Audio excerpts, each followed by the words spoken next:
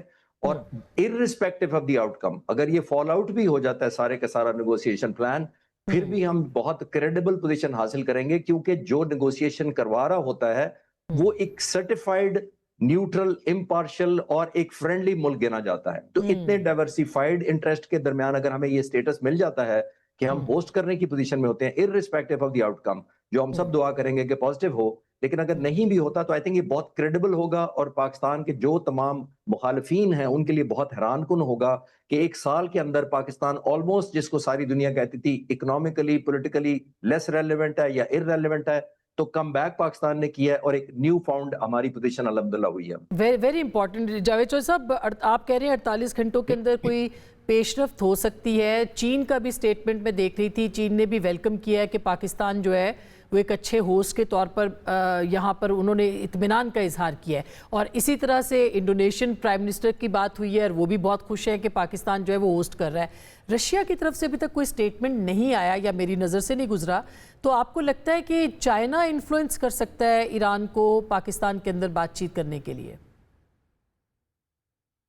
میرا خیال ہے ایران کو صرف مسلم ورلڈ اس وقت سمجھا سکتی ہے اور پاکستان ہی سمجھا سکتا ہے، کیونکہ پاکستان کے اوپر ڈیپینڈ بہت کر رہا ہے ایران، اور یہ جب جون کی لڑائی ہوئی تھی اس وقت سے پاکستان نے بہت زیادہ ایران کا ساتھ دیا اور ایران بہت زیادہ ٹرسٹ کرتا ہے پاکستان پہ اس وقت۔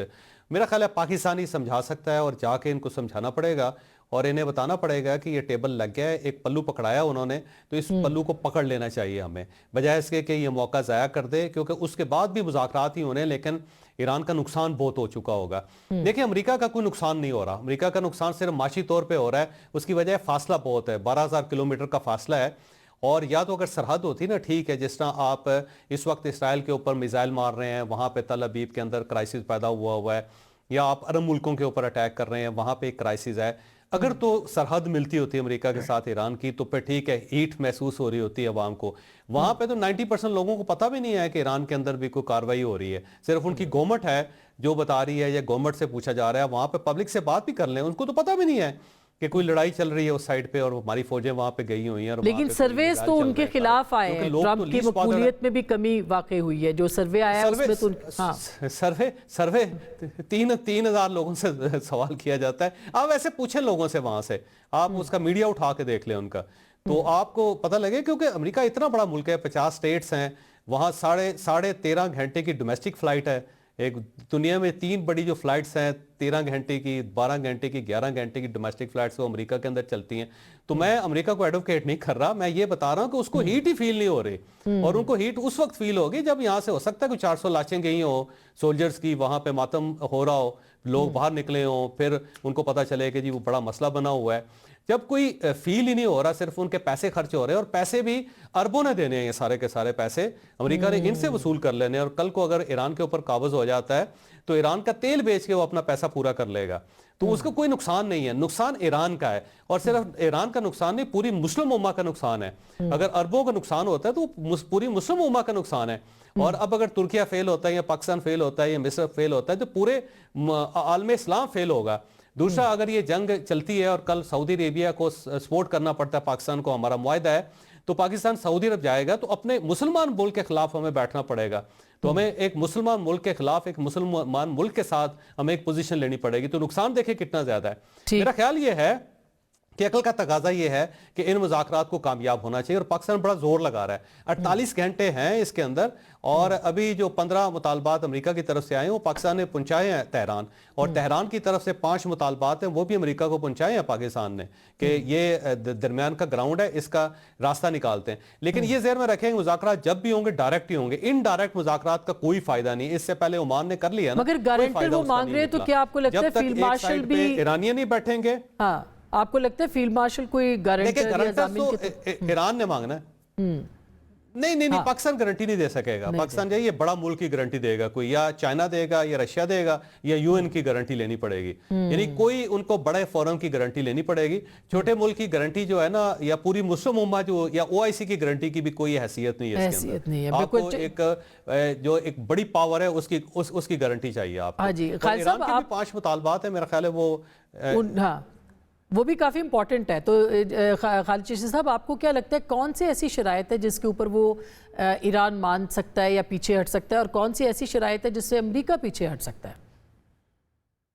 دیکھیے میرا خیال یہ ہے کہ وار کمپنسیشن ایک چیز ہے جو فلیکسیبل ہو سکتی ہے اور وہ تھوڑا بہت فیس سیونگلی ہو سکتی ہے، لیکن جس پہ ایران مجھے لگتا ہے پیچھے نہیں ہٹے گا وہ ویریفائبل میکنزم چاہے گا، کہ جو اشورڈ قسم کا میکنزم ہو جس کے تحت امریکہ ہر 2 سال 6 سال 6 مہینے کے بعد چڑھ نہ دوڑے اور خاص طور پر جب سپانسر اس کے پیچھے اسرائیل کر رہا تو وہ اس کا میکنزم تو ضرور چاہے گا کہ کوئی وہ دوسرا ہو سکتا ہے وہ نیوکلیر اپنے پروگرام پر کمپرومائز اس لیے کر رہے کہ وہ تو کسی وقت بھی بلڈ کیا جا سکتا ہے، اگر باقی فریق وائلیٹ کریں گے تو ایران دوبارہ اس میں جا سکتا ہے پروسیسنگ کے اندر، اس کے لیے تو آپ نے کچھ نہیں کرنا ہوتا۔ جس چیز پر وہ زیرو ٹالرنس رکھے گا میرا خیال ہے وہ ہے اس کی میزائل اور بلسٹک اور ہائپرسونک میزائل ٹیکنالوجی، کیونکہ ویپن بنانا ایک اور چیز ہوتی ہے، اس کا کوئی فائدہ نہیں اپنے آپ نے ملک کے اندر نہیں چلانا ہوتا، اپنے کہیں پہنچانا ہوتا ہے، تو وہ ایران چاہے گا کہ اس کی جو بلسٹک کیپیبلٹی ہے کسی صورت کمپرومائز نہ ہو، کیونکہ نیوکلیر تو کسی وقت بھی بنا کر لوڈ کیا جا سکتا ہے اس میزائل، اگر آپ کی میزائل ٹیکنالوجی ہی نہ ہوئی ہے یا ہائپرسونک یا بلسٹک میزائل نہ ہوئے